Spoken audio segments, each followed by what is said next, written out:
About 3 years ago, I saw this simulator made by CaryKh that was super cool, so I decided I wanted to make my own. Thus, my journey began to build my own evolution simulator from scratch. Much rage, testing, and a few thousand lines of code later, I was left with this. Let's take a look at what it can do. My processing code simulates organisms that, under physics, move around organically. Hopefully after a bit of evolution, their movement will be quite fast. Let's take a look at how the organisms work. Organisms are made of points, muscles, eyes, and axons. These parts together let the creatures move rhythmically and respond to the environment like many living creatures do in real life. Let's see how they do this. Points build up the body of the organism. They follow physics, being pulled by gravity and colliding with the ground. They also have friction. A darker point means more friction, while a lighter colored point means less.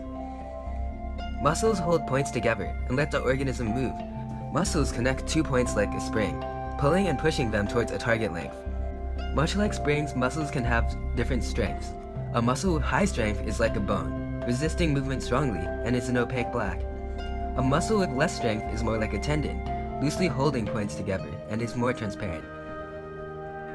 Muscles also have internal friction called damping. Muscles have 2 states. Like real muscles have extension and contraction. These 2 states have their own target lengths, strengths, and damping. The state of the muscle is controlled by the brain of the organism. The organism in and of itself is a brain. Everything that makes them up has a state. Eyes are the input for the brain and are a subclass of points.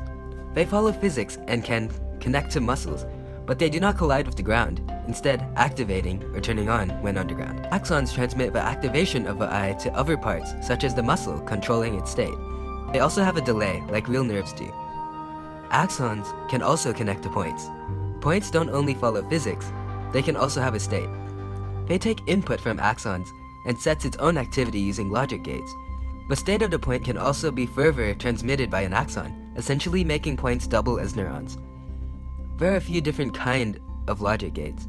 And points take 2 inputs and activates when they are both on, inactive otherwise. OR gates also take 2 inputs and activates if at least one of them is on. NOT gates only have 1 input and returns its opposite. Confused? Take a look at this example creature I made. It has a triangular structure made out of 3 points and 3 opaque muscles. An eye is suspended by a 4th muscle, and its signal is carried through a chain of axons and logic points, before finally being fed back into the muscle holding it up. Let's see what happens when we run the simulation. Eye goes through a rhythmic, continuing motion. Why? Because when the eye is above ground, the logic tells the muscle to elongate, and when the eye is underground, the logic tells it to contract, and the cycle continues. I hope you can see that with a few more axons connecting the eye to other muscles, this rhythmic heartbeat could be used to drive the forward motion of the organism. This is one of countless mechanisms that organisms could use to move forward, but I'm not going to make them all by hand. I'm going to let the computer do it for me, of course. 5,000 randomly generated organisms will be made. Everything about them will be random. The number of points and eyes, their positions, the muscles, their length, strength, and damping, the nerve connections, etc. Let's take a look at them. By the way, this is the hub for the simulator. Most organisms flop to the ground, unable to even sustain movement. Some jitter convulsively. Let's speed this up.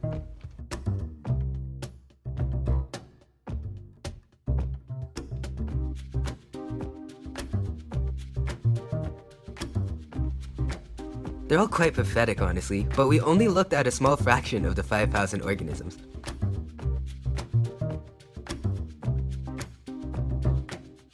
Let's quickly test all the organisms, running through the simulation for a full 50 seconds each. If we run each real time, it would take almost 3 days to go through them all, so we speed it up. It still takes a while to compute though. Fully tested.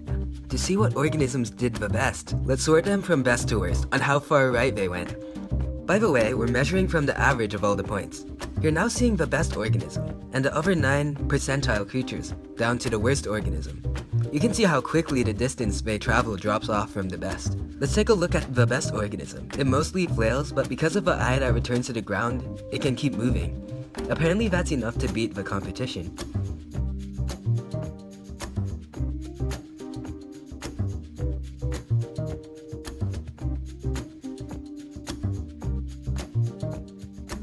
Let's speed it up a bit.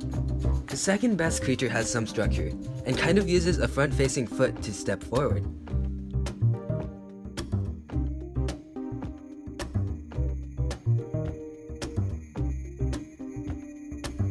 The third one is another flailer.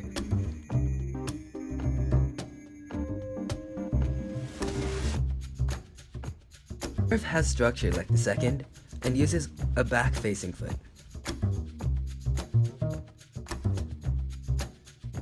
And by the fifth organism, just sliding forward without any continuous mechanism was enough. The sixth has a mechanism, although slow and inefficient.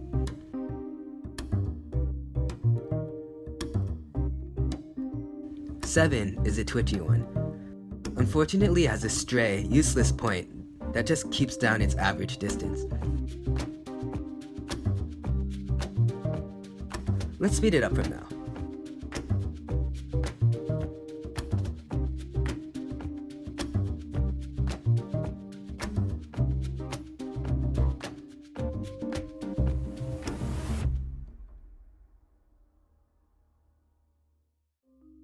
You just saw the 50 best creatures, the top 1%.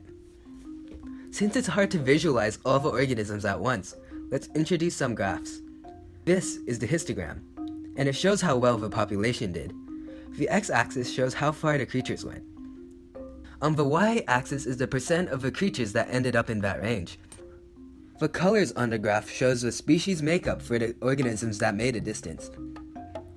A species of an organism is determined from the number of points, eyes, muscles, and axons.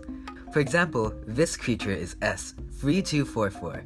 Each species has a different color. Basically, the number of points decides the hue, the number of muscles decides the brightness, and the number of eyes and nerves, the saturation.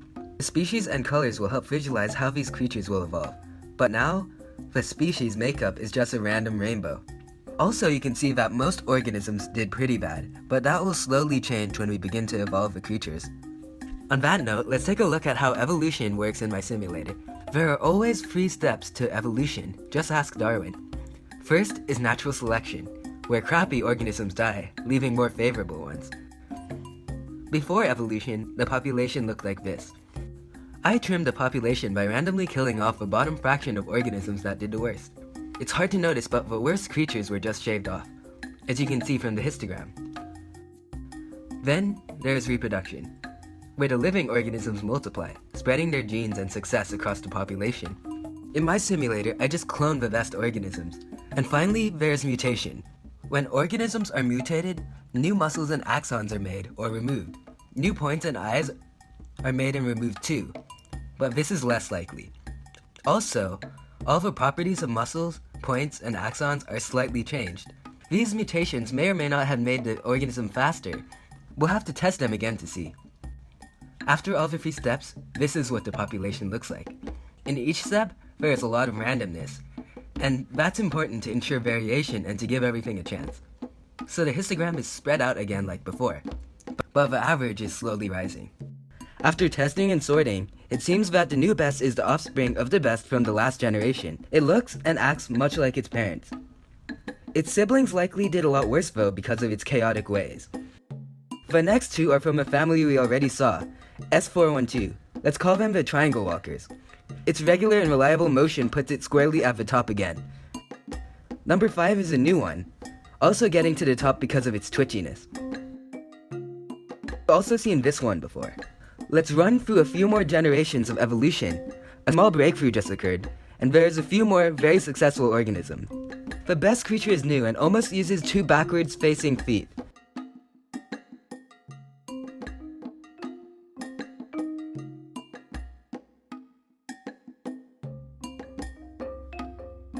The second best is also new.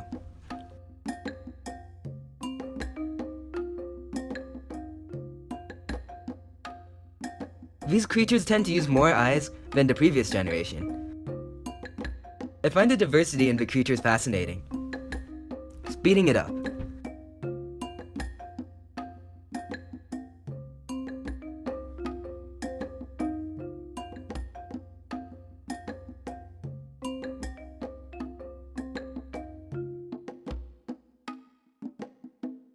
The previously reigning triangle walkers are still at the top. Let's see how long this lasts. Look, it's the sliding creature's descendants, and it figured out how to roll. Unfortunately, it stopped pretty soon.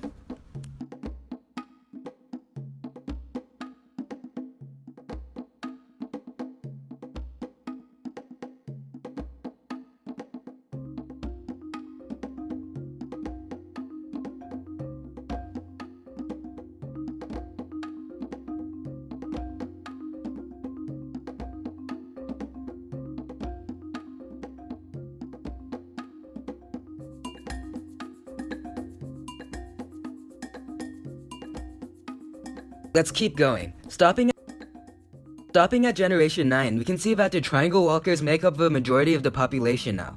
Their species color is blue, and as you can see from the large area of blue on the histogram, they are very successful. A few more things have been changing in the population that we can see from other graphs. This is a generation graph, and it graphs how far the best, worst, and median percentile creatures went over the generations. It also shows the species of those organisms. In the first few generations, the light blue flailing creatures did the best. Then the darker blue S4-1-2 triangle walkers took over. And now even more muscular creatures are taking over, possibly because more muscles mean more power and control. Also, above the generation graph is the species graph, and it shows the species makeup over the generations. Despite their ubiquity, the blue triangle walkers have been taken over by these large lumbering creatures, such as S5-326-2. I'm not too sure why though.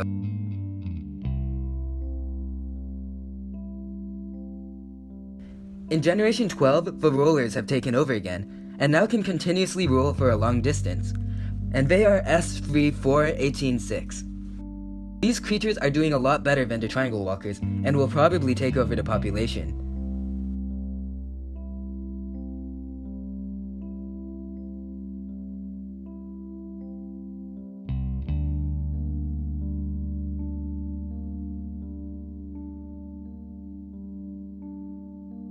Let's just cut to the chase and see what the creatures are like in 20 generations. The rolling creatures now make up most of the population. The best, median, and worst creatures are all rolling now. They perfected their movement by apparently losing 2 nerves. Let's take a look at the final creature. It's honestly not too different, meaning that the population stagnated and isn't getting better. This is one of the problems with the simulator. After a while, one species takes over, and all the variation is gone. The creatures aren't super good at evolving. Since the brain is only binary, any mutation there changes it all up. So when things mutate, they almost always do worse. And there's no genetic drift, which is bad for variety. And because the population is constant, these crappy underperforming children just die. That's why the structure or brain barely changes during evolution. This result is not super impressive, but this is only one of many possible results of evolution. All we have to do is change the random seed, which changes all the random generation, and we have a whole new evolution. Let's go through a few more interesting seeds.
That is my evolution simulator. Thanks for watching, and let me know what you think.